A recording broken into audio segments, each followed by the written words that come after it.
Guys, sabi ko konti lang bibili namin. Every time pupunta kami ng grocery, yan.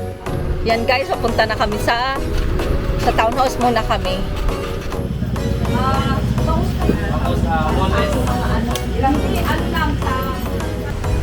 Dito tayo sa Dali guys.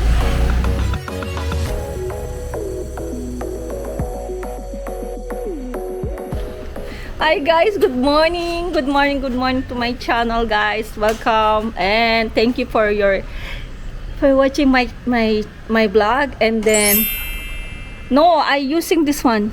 Look at this, love. No, this one I'm using. O pinakikita ko sa asawa ko, sabi niya yung pinagamit ko daw ba yung phone ko. No, I'm not using my phone. I'm using my camera dun sa DJI. No, eto. No, yung hindi pa love. And guys, I hope you watch my video and you enjoy watching my channel. And then guys, kung di pa kayo nakasubscribe to my channel, please subscribe to my channel, Angel. And advance ko na sasabihin to kasi sometimes hindi ako nakapag-outro. So I hope you share it to your family and to your friends, and please don't forget to hit the notification para ma-update kayo sa mga paparating ko pang videos. And if you have a message or suggestion, it's welcome guys. Please leave the message, please, because I read your message but I don't have any message to my vlog. Please guys, thank you so much. God bless you guys. Punta kami ngayon sa mamalengke kami ng pamangkin ko. Congratulations, Teng! Congratulations to my pamangkin kasi nakapasa siya sa NAPOLCOM yung exam niya. Thank you Lord. And ewan ko kung ano yung niya ngayon, journey niya, but yun nga, mag-apply siya papuntang abroad. Yun kasi talaga yung gusto niya. So, support natin siya. And yun, papunta kami palengke, and then punta kami doon sa townhouse na ginagawa, yung sa townhouse namin. Tignan natin kung ano na yung progress doon. Share ko na lang sa inyo mamaya pag ando doon na kami sa palengke. Dalawa yung pupunta namin. Punta kami sa site, tapos punta kami doon sa palengke. Mamamalengke kasi wala na kaming isda, puro karne na lang ang laman ng aming rep. Okay. See you later guys. Ito mo, bilis. Yan guys, papunta na kami sa townhouse muna kami. Yan. Si Kuya Ting ang nag-drive. Yan, mabilis siya pag si ate. Parang nag-ano pa si Yeng Yeng. Nagagamay pa siya. Hindi pa nagamay. Ngayon.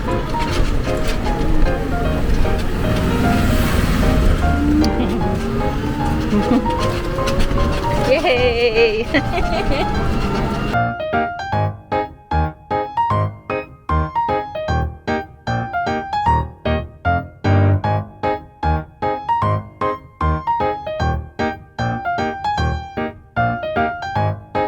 Dito na kami sa may tapat ng bahay, labang bilis.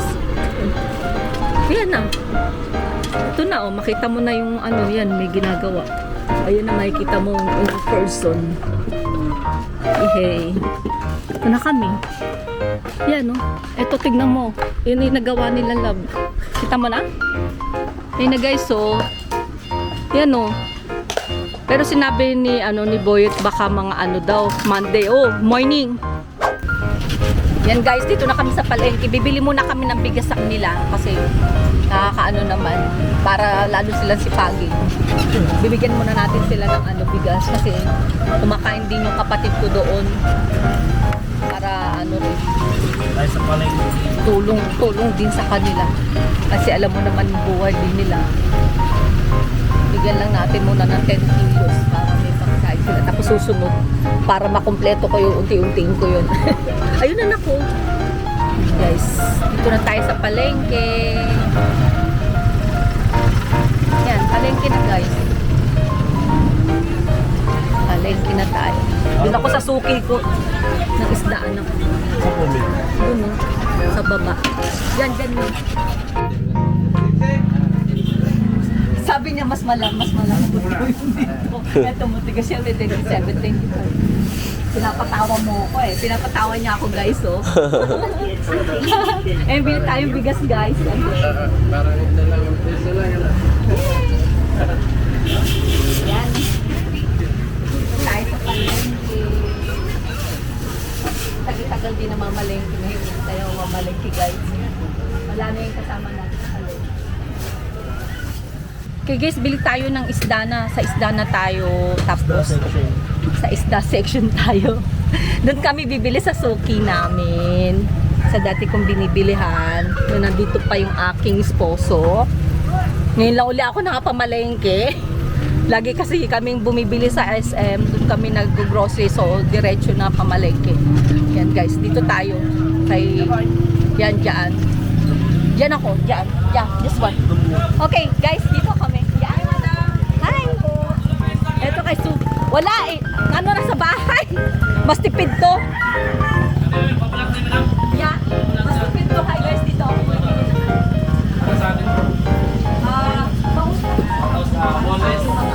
Hindi, ano lang sa tatlong piraso. Huwag mo na malalaki sa akin yung malalaki. Dalawang yan. Honestly, dadaing ko na.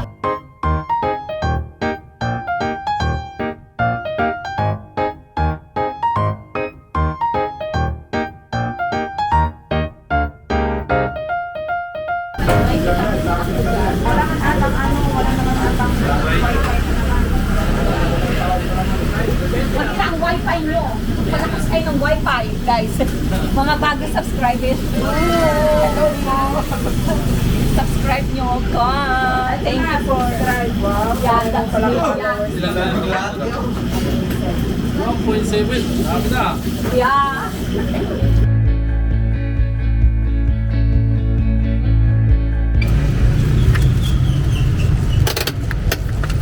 Tignan natin kung anong meron sa dali-dali.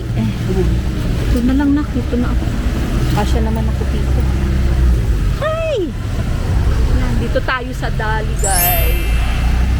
Tignan natin kung anong meron. Grocery, grocery.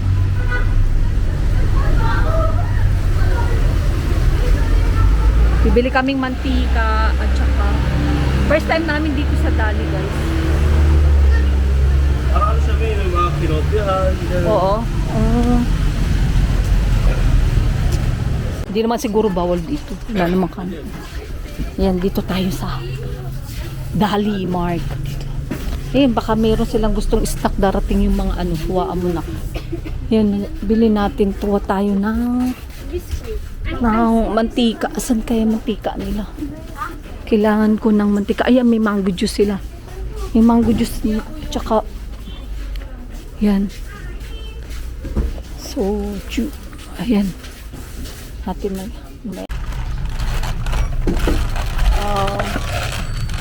Then guys, dami na namin nabili. Ang sabi ko, mantika lang ang bibili namin tsaka egg. We don't have egg and oil, but we have a lot of things we buy. Yeah, okay. Okay guys, see you later guys. Yan guys, tapos na kami dun sa ano, sa Ali. Dun kami, Ali. Umabot yung binili namin ng 2,100 ba yan? Yung binili namin. Yung 2,225 yung inabot ng pinamili namin sa Dali, guys. Yung itlog tsaka ano. Yang ang plan namin, bibili lang namin kasi wala na kaming egg at saka ano, what's that? Egg and sugar and then oil. But ang nangyari kasi pupunta na naman dito every Friday, di ba sinabi ko nga sa inyo guys, hindi pa naman na-upload yung mga videos na yun na sinasabi ko nga na every Friday ng hapon or gabi pinipick up namin yung dalawang pamangkin ko tsaka yung hipag ko, nag-stay sila dito tapos yun, doon natutulog yung hipag ko sa kapatid ko dun sa townhouse ang ginagawa. So, kasi parang ano, kasi ako sabi ko na ano ba, yung masaya. Kasi syempre pong parang may whole life ba na na ano ako na wala na yung anak ko sa bahay namin, na parang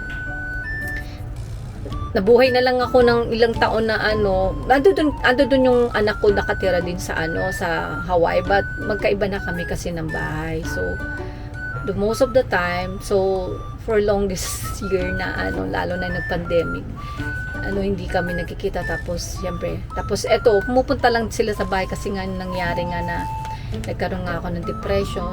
Minsan umiyak ako, nalulungkot ako. Pumapasya sila sa bahay, dinadala niya yung mga bata. Pero hindi ko naman sila nakakasama like everyday. So parang sabik ako na yung bahay ba maingay na may mga bata, yung ganun. So nandoon na rin, namimiss ko rin yung mga pamangking ko. Kaya nga minsan pag nagpupunta sila dito, like ano, I think nung Tuesday, nandiyan sila, nag-happy-happy sila. Tapos timing naman na the next day, nalaman nung pamangking ko na pumasa siya sa kanyang ano, exam sa NAPOLCOM. So parang celebration, and then the next day din kumain din kami sa labas. Kasama ko lang yung hipag ko kasi yung mga bata may pasok yung dalawang anak niya. Tapos yung kapatid ko naman hindi sumama kasi doon sa pakiramdam. So kami lang, anak ko, tsaka yung dalawang anak ko, tsaka yung pamangking ko, si Justin, tsaka si Marjorie. So parang 'di ba, pagka marami kayo, parang ang saya. Kasi hindi katulad pagka parang from Monday to Friday, kami lang diyan sa bahay. Yung anak ko tsaka yung dalawang apo ko tsaka yung pamangkin ko. Yun, kaya sabi ko, tsaka yung isang aso namin, si Sagi, kasi nasa hipag ko na kay Miles na ibinigay namin, pero suportado ko yung pangangailangan ni Sagi, guys. Kasi ayoko naman ano yung alaga ko, dahil syempre part pa rin yun ng family namin kahit na wala na siya sa amin. So sabi ko, every Friday dadalayin siya dito para at least may bonding sila ng magkakapatid. Yun, kaya napadami yung binili natin. Umabot ng 2,225 kasi bumila ako ng mga snack, tinapay, mga kailangan sa bahay, kasi pag nandiyan sila mahilig sa kain yung mga yan, nagkakaano-ano silang mga bata, gusto nila laging may kinakain. So bumili rin ako ng mga drinks, mga juice. Hindi kasi ako bumibili ng ng soda, guys.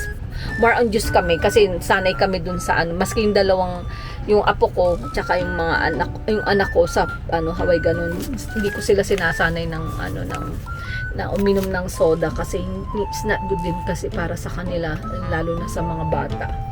So syempre iwasan natin yung diabetic at saka na rin para healthy life din yun. Tapos yan, napabili ng yung plan na bibili namin na sugar, mantika at saka egg, napadami. Tignan nyo, pakita ko sa inyo, guys, kung gaano kadaming nabili namin. Yan, sa Dali. First time lang namin dun, guys, sa Dali. So, yun, guys, balik uli kami, bigay namin yung supply ng kapatid ko na binili niya, yung kanyang tinapay at saka yung sugar, at saka binilang ko siya ng malit na na kape at saka cream. Tapos yung egg, yung tsaka humingi niya ulam, dalahin natin sa kanya. Umulan, nakakatamad nga lang. Ang haba nung nung listahan, yung listahan nung kala mo marami, yung pala yung mga chichirya. Nagpahaba. Ay nako, yung mga snack nila.